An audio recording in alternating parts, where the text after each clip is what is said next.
Productivity. If all we're thinking about when we say productivity is the word output, that is to say, we want to get output, then we are really only looking at one side of productivity, because what is it that productivity produces? What is it that it produces? There's process and there's outcome. And I'm going to put it to you that the process is the outcome.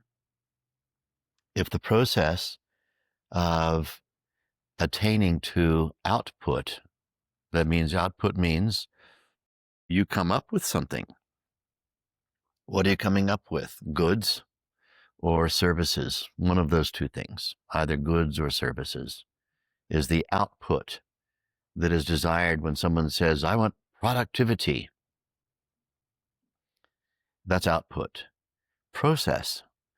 If productivity is not seen as a process of experience, of creating productive citizens, that is to say, people who are enjoying what they're doing, who are working together willingly, surrendering their preferences to be elsewhere, but who are attracted like little bees to a beehive, who just love being bees.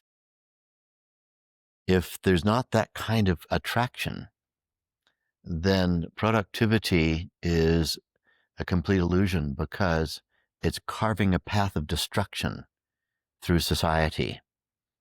We need to get super productive. So we look at various kinds of iconic ways of not doing things.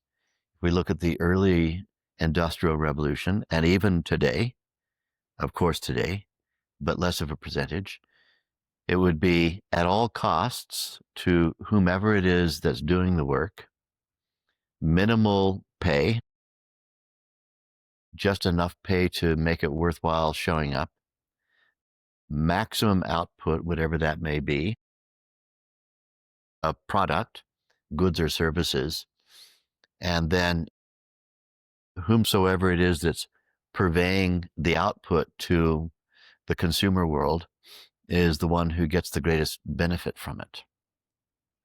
Even if it has a killing effect on those who are engaged in the output, who cares? I have productivity. That's not real productivity. That's really carving a swath through society, cutting across the interests of everyone in order to get a short-term gain for a few, where a few get a short-term gain, and the cost of it is a social cost that's unsustainable. So when we're looking at productivity, we have to look at process and outcome both. How to create an environment where people actually want to participate in the mission, where they wake up each morning and think, I can't wait to get there, because I have a role that is valuable. I sense my role and what's valuable. I see it in the world when I move around. I can see the result of the work that I do.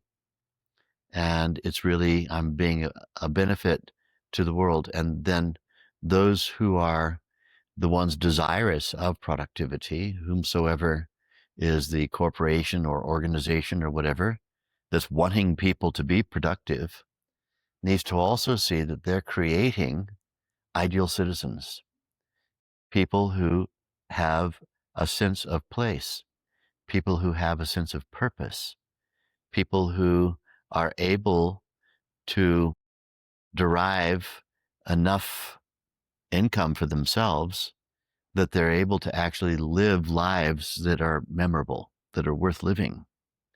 There also has to be the element of upward mobility. Could you start somewhere and make your way through inspiration to the top of whatever that is?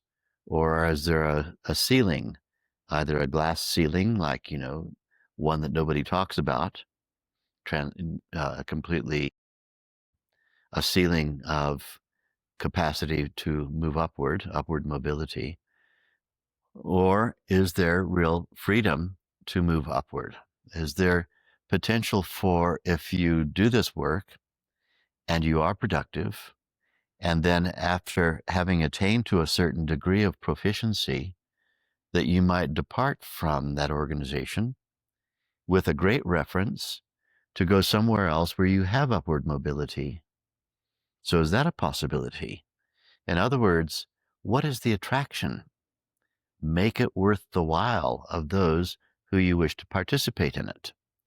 And so there are organizations in the world that are iconic. I don't want to mention them by name because I don't want to sound like I'm advertising anybody.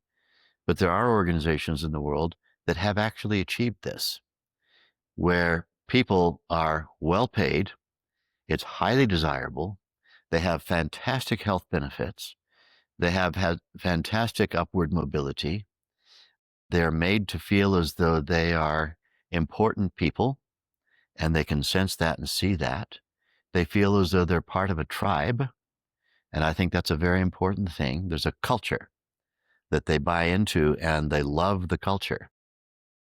And there are living and recreational elements of working for that organization that make it absolutely a highly desirable and attractive place. It's a beehive. It's like a beehive. Everyone's working, everyone's producing, everybody knows exactly where they fit into the program, and they just find themselves like they would never think about going anywhere else.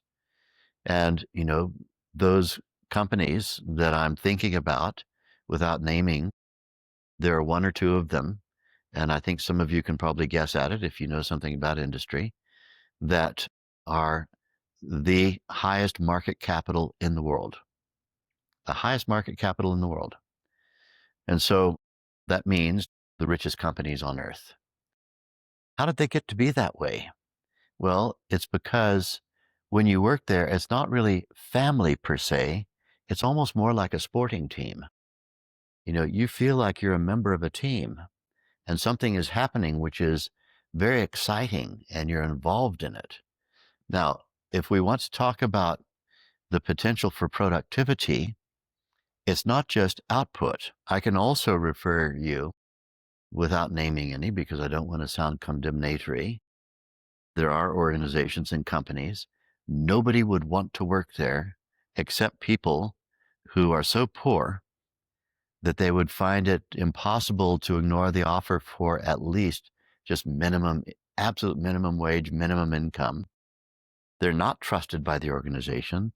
They're policed strongly by the organization. They can be fired at a whim. There's fear-based administration. And these organizations also are interested only in output. They're not interested in culture. They have nothing to do with culture. And I'm going to put it to you that those businesses will be out of business in the short term because there's no room for that. It's not an evolutionary model. And so if we want to have productivity, we have to get this word of output out of our mind. The first thing is good process always will lend itself to great output. Great output will come from healthy process. And healthy process is going to be all about culture, organizational culture or corporate culture, either way. If it's a great culture that people see, they're attracted to it, people will do the work of 10 people. Each one will do the work of 10 people. You'll find in a place like that the lights are staying on way after hours because people are enjoying being at work. They love it. They'd rather be there than go out for dinner with friends, not because they're earning anything extra, but because they just really believe in the mission. And so what I see when I consult to top companies and top organizations is a failure of that top company and that top organization, whatever it may be. I say organization because sometimes these are government bodies or they're nonprofit organizations, not just corporates, not just profit-making companies. One of the first things I ask them is, can you recite to me, this is speaking to the C-suite. C-suite means chief executive, C, or chief financial officer, CFO, or chief somebody. There's all these different chiefs. I only talk to the C-suite. I don't talk to anybody else. Can you recite to me what your company mission is?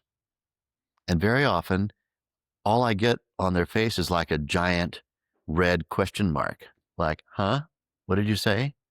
Can you recite to me what is the mission of the company, of the organization?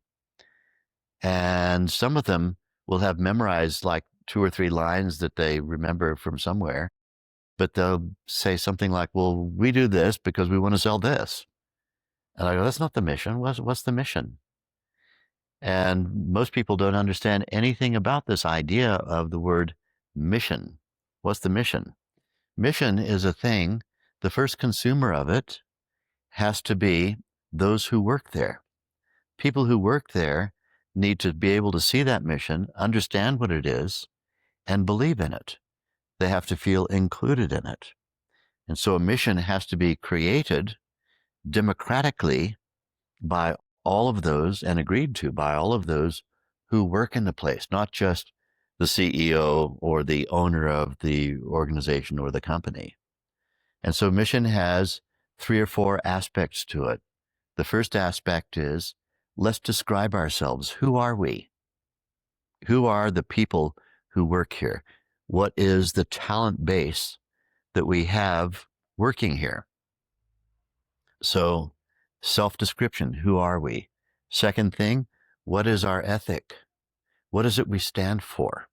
What is it we would agree is a good thing? And what is it that we would agree is not a good thing? And that needs to be defined. And so the ethos is what we call that. And then the next thing is, what are the opportunities that we see? Let's agree on what the opportunities are. And then the fourth thing is, what are we doing about it? Action. What's the action that we're willing to engage in? And then when you have those 4 things all in a few sentences where you've named them, you've actually named this, and everybody who works there can look at that and say, yeah, that describes what I'm doing here every day. And if people look at that and they say, that doesn't describe what I'm doing here every day, then that company or that organization is off mission. They're not actually working to a mission. And so that fourfold process of mission, and very often, and I would say probably in about 90% of cases, when I'm hired to work for the C-suite of a big organization, I'll ask them about mission and they just get a blank look on their face or a question mark, or they show me something from, 1836 or whatever, which was, back when there were still slaves in the United States, for example, that this is our mission. And I'm like, you can't even read that. It's not even in modern English. Mission is a thing that may need to be reconstructed and revisioned once or twice a decade, because sometimes there is a shift in the corporate mentality and in the collective that's making up that group of people who, whether they're working from home or they're working in centralized locations, they have a sense of purpose of actually getting the work done, doing the thing. And, it's important that this is something which, and it's very important that everybody could look at and say, so the first client of mission is, we all agree to this. This is what we're about. And then the last client of it is the consuming population, who are consuming whatever it is that this group of people are supposed to be producing every day. They should also be able to look at the mission and say, oh, so that's who you are. Okay, so because that's who you are, that's your ethos, that's what you stand for, that's who the people are, that's who you stand for, what you stand for, those are the opportunities you see, this is what you're doing about it. Fantastic. I want to buy your toothpaste or whatever it is that is being produced. I want to be involved in that. And so this is real the truth about productivity, usually what happens is nobody thinks about this very much until already there are encrusted formats being engaged in an unsustainable way. And big organizations are very guilty of this. They have no real intelligible, expressible concept about what they're about. They don't really know what they're about. All they know is we've got this stuff to do and you guys have to show up. And so there's no tribal vision. There's no sense of that being a tribe that you would want to be involved in or be a part of. So I think productivity needs to be rethought, not just in terms of, okay, we do a thing, we make a thing, or we provide a service, and we've got to get it done and we've got to get it over the line and get it out there to the market that's going to consume it. And whatever it takes to do that, we'll do that. That's the usual very slapstick, completely unsustainable, awkward way of running any kind of an organization. But I hate to say it, it is the most common way. The most common way is you just don't think about it and just slapdash, let's get stuff done and get over the line and get it out to the people. And what's happening to the people who work for us and with us? Don't know, don't really care until there's a problem. Everyone goes on strike. I guess we have a problem because nobody seems to understand what we need to get done. And we're running out of money and we're running out of time. And these people want too much and there's problems, problems, problems.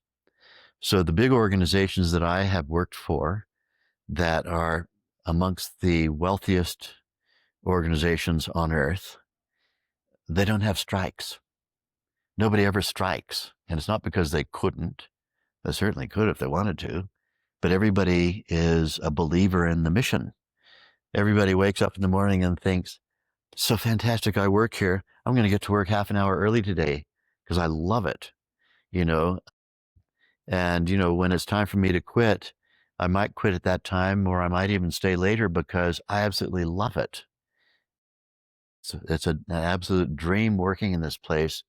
And we're doing a thing that everybody in the world loves and people love to consume our products and our services. That's what we want. That's productivity. And that is what has been proven to work. If your way of measuring it is it's up and running for decades and consistently at the absolute top of the market, consistently at the top of the market. So productivity is a deep and highly important subject. What Vedic meditation has to offer to it is that it could be part of an organizational or corporate culture.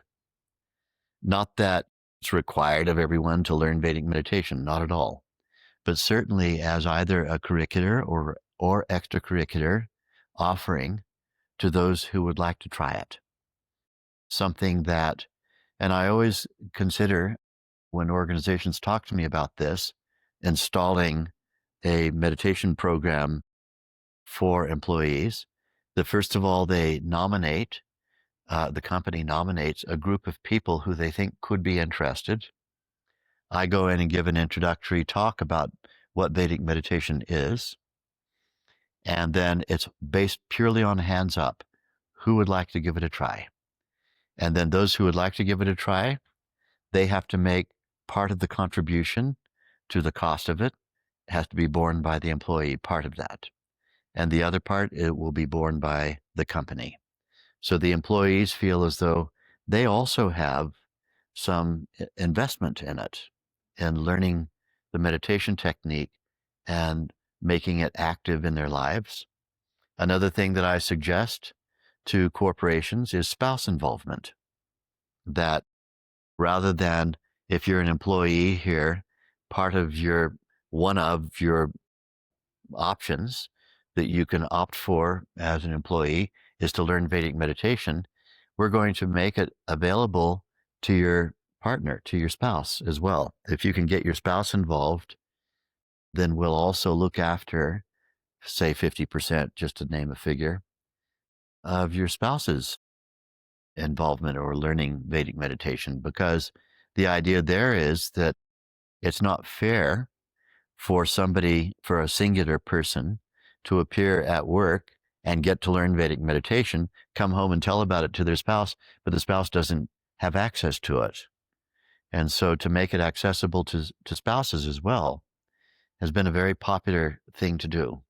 And it also means that when people go home from work, their partner is also ready to practice the evening technique or morning technique the next morning of Vedic meditation to awaken full mental potential, to release accumulated stress, and all of the great benefits that come from Vedic meditation. So Vedic meditation, I think, is going to be an essential component of any kind of corporate or organizational mission. And the well-being, the psychic and physiologic benefits of Vedic meditation need to be looked at as something that's going to keep the wheels of productivity turning. As I have mentioned in a very brief introduction to this subject, Vedic meditation has been demonstrated to improve in 4 or 5 major areas that go into productivity. Job satisfaction is improved, relations with coworkers improves, relations with supervisors improves, job turnover decreases, absenteeism decreases, and all of these things amount to greater productivity. They are telling of a happy employee, a happy participant in a group activity, people who really feel as though they're making a contribution to a group effort. So that's what I think about productivity and mission and all of those things that can make an organization successful. I can't help but feel like there's some like manipulation in it with like big corporations that they just want you to be productive, but at their expense. Right. So yeah, just You mean what about to that? their benefit, not their Yeah, expense? yeah. Like I'm gonna make you happy, but because it's Yeah.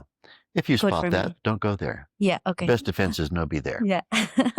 Anytime you feel as though you're being manipulated, my definite advice to you is don't get involved. Yeah. But if you feel, you really do feel good about, there's altruism. And I think this is also a very important thing for those who are contemplating working with any group of people.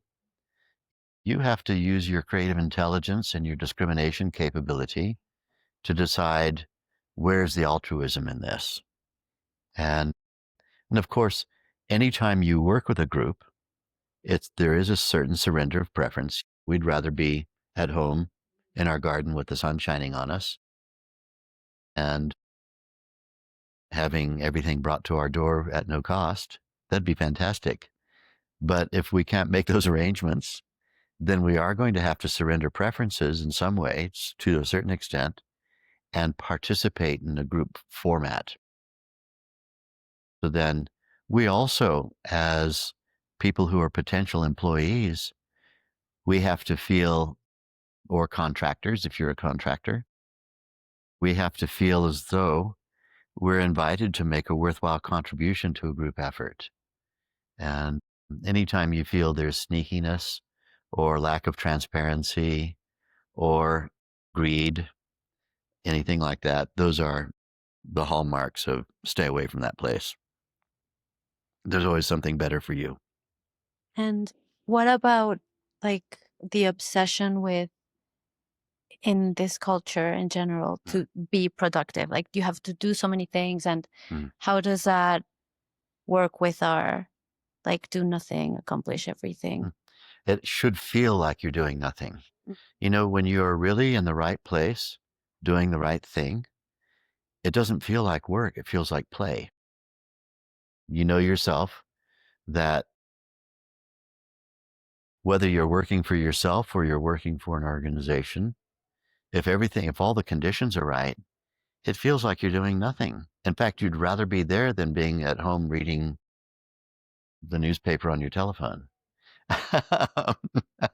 It's more enjoyable. And so we have to go with that kind of frictionless flow, the frictionless flow.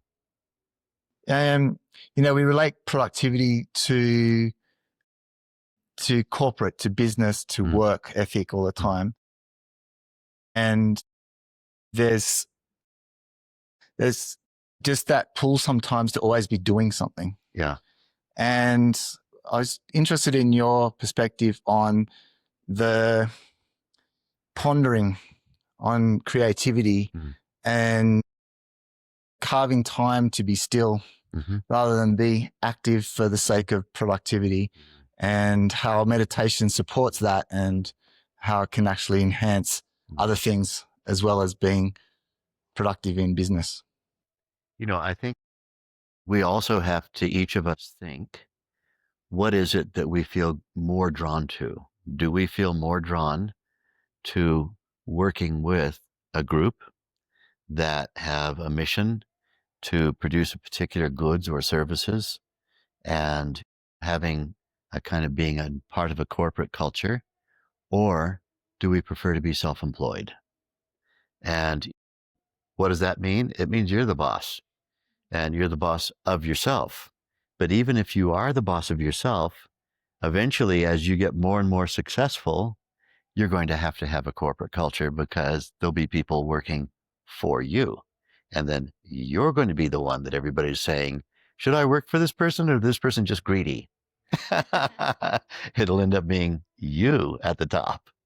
If what you do is successful, you can't do anything all that dramatic or helpful in the world all on your own. You're going to end up having to have people working with you.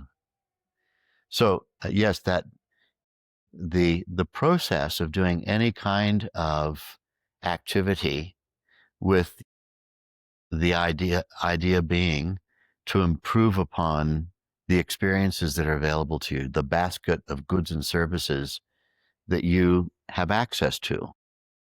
Everybody has some idea about, I would like to have a basket of goods and services, things I would like to experience in my basket that I'd like to have access to. How are you going to get that? If you can figure out a way of doing it without reference to anybody else, my advice is do that. But if it's going to involve other people who already have a setup, who are invitational to you, then by all means do that.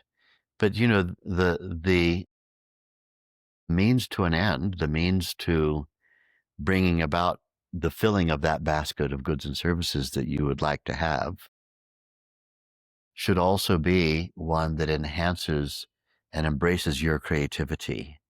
I would say that any organization that doesn't have in its culture room for expression of creativity, or room for expression of recreation, or room for expression or periods of silence, I strongly recommend that organizations all have a meditation space, a space where people can appear at work, and during work hours, during paid time, they can go and sit and meditate somewhere on the company premises.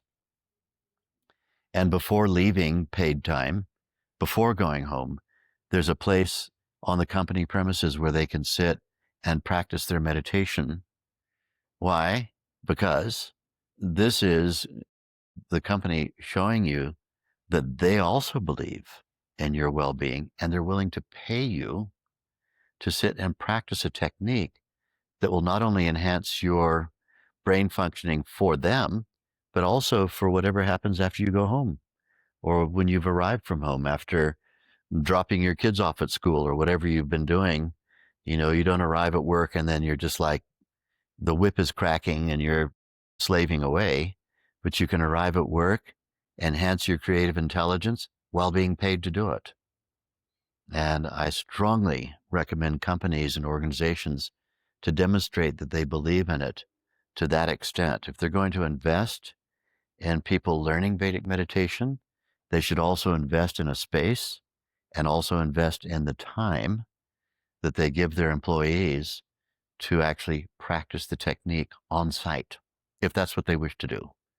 Not that they have to do it, but if they wish to opt for that, that's available. Otherwise, if all of this corporate stuff gives us the creeps, then be self-employed.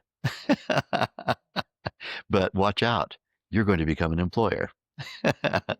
And you'll be giving other people the creeps, unless you start really paying attention to mission and all the things that I mentioned earlier in my talk on productivity.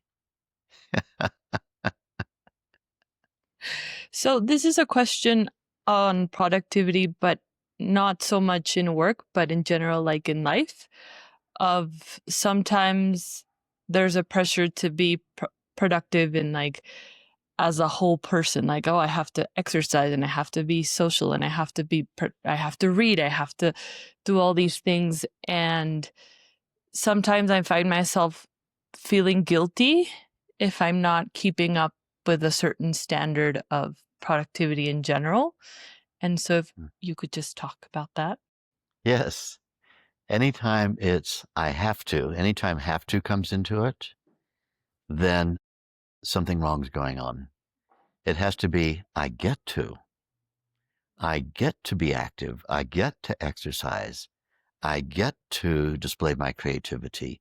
These are my outlets. This is what I prefer. So look at me, how fortunate I am. I get to do all this stuff. If it comes down to, I have to, this shows a tired mind. This is the product of a tired mind. A very fatigued and tired mind always thinks, my whole life is have to. My whole life is have to. I have to do this. I have to do that. I have to do that. Where we want to be. And even if we are practitioners of Vedic meditation, we can get into that have to mentality. It means we need to go away for a retreat and have some industrial strength Vedic meditation and really peel away all that fatigue and all of that, and then arrive into a state where, without being told to, we do feel like counting our blessings. How great it is that we get to do these things, not that I have to do them. So anytime we start to feel the drudgery of have to, it means we're being loaded with fatigue, and we need to peel off that fatigue and awaken. And it may be that we also have to refresh our personal mission. Our personal mission. The moment we begin to feel that there's social pressure for you to be something more than what spontaneously you are, you have to remember the word enough. You are enough, actually, as you are. If you're not enough as you are, anyone who's expecting more of you can just go somewhere else. they're invited to go and find whatever it is they're looking for elsewhere. I remember seeing a beautiful T-shirt once on a woman who was in the coffee shop, and it just said on it, "I'm enough." And I just thought that was fantastic. I love that word, enough. Sufficient. This is it. What you see is what you get. Take it or leave it. I prefer that you leave it.